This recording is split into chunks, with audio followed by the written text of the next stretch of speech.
প্রথমত হচ্ছে এই জুলাই সনদ স্বাক্ষরের পূর্বে সকল রাজনৈতিক দলের মধ্যে যে ঐক্যমত্য হওয়া দরকার ছিল সেটা হয়ে এই জুলাই সনদ স্বাক্ষরের যে প্রেক্ষাপট সেটা কিংবা যে দিন ধার্য করা এই বিষয়টা হয় নাই। এটা খুবই অনাকাঙ্ক্ষিত। যেই রাজনৈতিক দলগুলো ঐক্যমত্য কমিশনে অংশগ্রহণ করেছিল তাদের মতামতের ভিত্তিতেই তো আলোচনাটা তো তাদের মতামতের ভিত্তিতে এগিয়ে চলছিল। সো তাদেরকে কনভিন্স করে সকল বিষয় ক্লিয়ার করে বাংলাদেশের মানুষের সামনে তারপরেই তো এই দিনটা হওয়া দরকার ছিল। আমরা তো সবারই তো এই আকাঙ্ক্ষা ছিল যে পুরো বাংলাদেশের মানুষ তাদের জায়গা থেকে যার যার অবস্থান থেকে এই স্বপ্নটা দেখছিল যে এত সুন্দরভাবে একটা জুলাই সনদ স্বাক্ষরিত হবে, এই সংস্কারগুলো হবে। কিন্তু অন্তর্বর্তীকালীন সরকার অনেকটা মনে হলো যে মানে তাদের কোনো একটা চাওয়া আছে খুব দ্রুত এটা শেষ করতে হবে, মানে কোনো একটা তারা আছে জুলাই সনদ স্বাক্ষরের। ওই তারার ভিত্তিতে তারা কে আসলো না এসব চিন্তা না করে তারা জুলাই সনদ স্বাক্ষর করলো। ভালো কথা।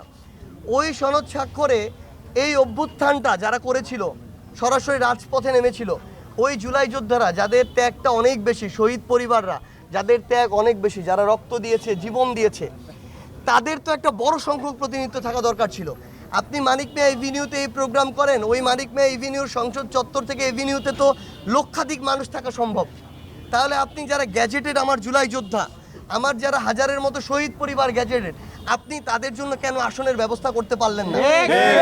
শুধুমাত্র গতানুগতিক কয়েকটা রাজনৈতিক দলের প্রতিনিধিত্ব, এই অফিসার, এই আমলা, এই উপদেষ্টা, এই বড় পদবীর এক একজন অফিসার, এগুলোকে দিয়ে আপনি এত বড় অনুষ্ঠান বানান, তাহলে যাদেরকে নিয়ে এই অভ্যুত্থান হলো তাদের এখানে অংশগ্রহণটা কোথায়?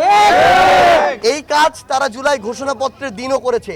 কেন এত টাকা এত জায়গায় খরচ হয়, এখানে কয়েক কোটি টাকা দিয়ে বা কয়েক লক্ষ টাকা খরচ করে শহীদ পরিবারদের অংশগ্রহণে, জুলাই যোদ্ধাদের অংশগ্রহণে আর 10-11 হাজার মানুষকে নিয়ে একটা প্রোগ্রাম সাজানো যেত না?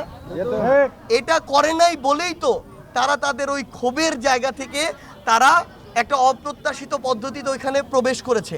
কিন্তু এর দায় তো এই অন্তর্বর্তীকালীন সরকার বা যারা এই প্রোগ্রামটা আয়োজন করেছে তারা এই দায় এড়াতে পারে না।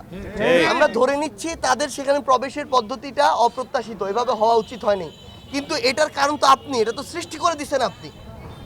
এবং এরপরে আপনারা প্রশাসনকে ব্যবহার করে তাদেরকে যেভাবে উন্মুক্তভাবে এভাবে পিটিয়েছেন, আঘাত করেছেন, রক্তাক্ত করেছেন, আমাদের ওই আহত যোদ্ধা হাত হারানো ভাই আতিকের হাত যেভাবে খণ্ডিত হয়ে রাস্তায় পড়েছিল, এটা এই অন্তর্বর্তীকালীন সরকারের জন্য লজ্জার।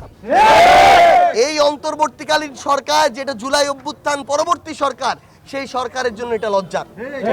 আমরা আহ্বান করব অন্তর্বর্তীকালীন সরকারের পক্ষ থেকেও এই প্রশাসন যাদেরকে নির্দেশ দিয়ে এই কাজটি করানো হয়েছে শুধুমাত্র কয়েকটা স্বাক্ষরের জন্য, আমরা আমাদের জায়গা থেকে মনে হয় এই অন্তর্বর্তীকালীন সরকারেরও ওই জুলাই যোদ্ধা, ওই শহীদ পরিবারদেরকে ডেকে তাদের কাছে দুঃখ প্রকাশ করা উচিত।